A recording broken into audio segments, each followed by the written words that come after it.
So, a few weeks ago, Kingdom Hearts 3 was released on PS4 and Xbox One, and it's a good action RPG that's a bit on the easy side.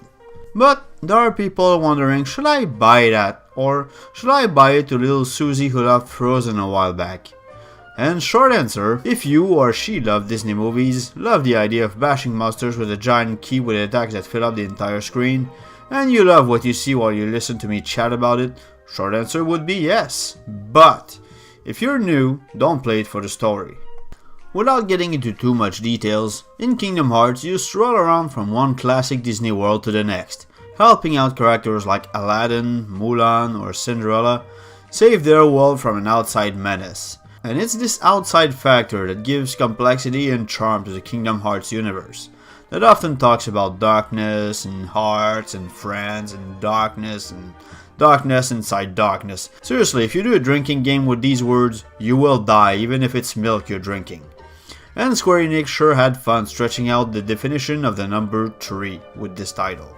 And it's the culmination of much more than a trilogy, with many more games with really weird titles that are way more than just spin-offs. And that mountain can seem as easy to climb as an iceberg with no tools and wires at all to help you out. KH3 does include some very short summaries of the rest of the series though. But as I say, it's hard to summarize all that. Just know that even if you played tons of them and you think you know everything, there are things you won't understand, as you also need to include a free mobile game in there. So everyone has some degree of being lost in its lore. That's just the way Kingdom Hearts is. The sooner you accept it, the better it is for you. But despite all that, for a major part of the game, when you just run around the worlds from Hercules, Toy Story, Tangled, Monsters Inc., Pirates of the Caribbean, Frozen, and Big Hero 6, you're gonna have fun for about 3 or 4 hours in each of them as you listen to Yoko Shimomura's, as usual, magnificent soundtrack. Between each world, you will see a few scenes that continue the main story, but each world has pretty much its own self-contained story, and this time it won't necessarily follow the game's plot. It's only when you will get to the last quarter of the game, to the culmination of Xehanort and his Happy Bunches saga. Let's just say that while the fans are for the most part in complete ecstasy by what's going on, for those of whom this is the first game, let's just say that it's like starting to watch the Lord of the Rings trilogy at the second half of the Return of the King, or starting to watch Naruto sometimes in the Great Ninja War. You'll see some very cool stuff in there, but context is gonna fly 100 feet over your head, and scenes that should have the emotional weight of an anvil that falls on your head will become a piece of paper. Not in the sense that it doesn't hurt, but more like you're gonna have yourself, what the heck is that? As I said, Kingdom Hearts 3 is a very good game. Every Keyblade, that key you use to smack monsters around, has a transformation that changes the way you fight. That's with having different stats that you can change with some loot. You can cast spells in a way smoother manner than in other games, and when you cast a lot of them, you can cast a stronger one that will nuke everything on the screen. There's no story reason for that, but when Sora hits an enemy with a green circle, he can summon a Disney ride and destroy everything in sight, although some of them are more useful than others. If these 3 elements can tell you that Sora is way overpowered, that's because it is the case indeed.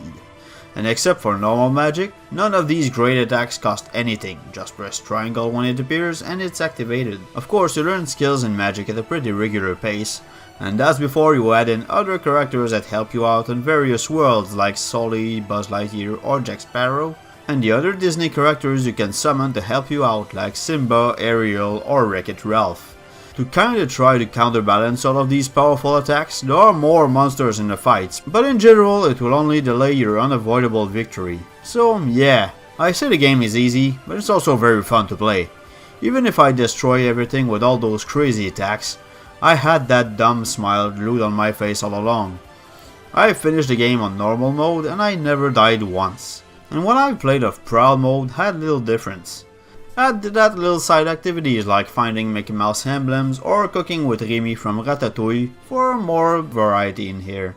Between these worlds you fly out in space with the Gummy Ship in its best version to date, with more freedom than ever before, and you can almost ignore it as you go from one world to the next. You can also build your own ship, kind of like Legos actually, and if it's not your style, as you continue on with the game you can buy some pretty powerful ships. As I said, it's a very good game, and on the scale of the series, I would rank it behind KH2 and Birth by Sleep. If you're a fan of the series, you most likely already finished the game 2 or 3 times and are whining on the story on various message boards. For those who are curious about the series, I recommend it, but just know what you're getting yourself into. If you want to know more about its universe, there are many catch-up videos on YouTube, and as I said, many compilations are available for tens of hours of enjoyment. There's also the Story So Far compilation that is about to be reprint, as they printed something like 15 of them a few months ago.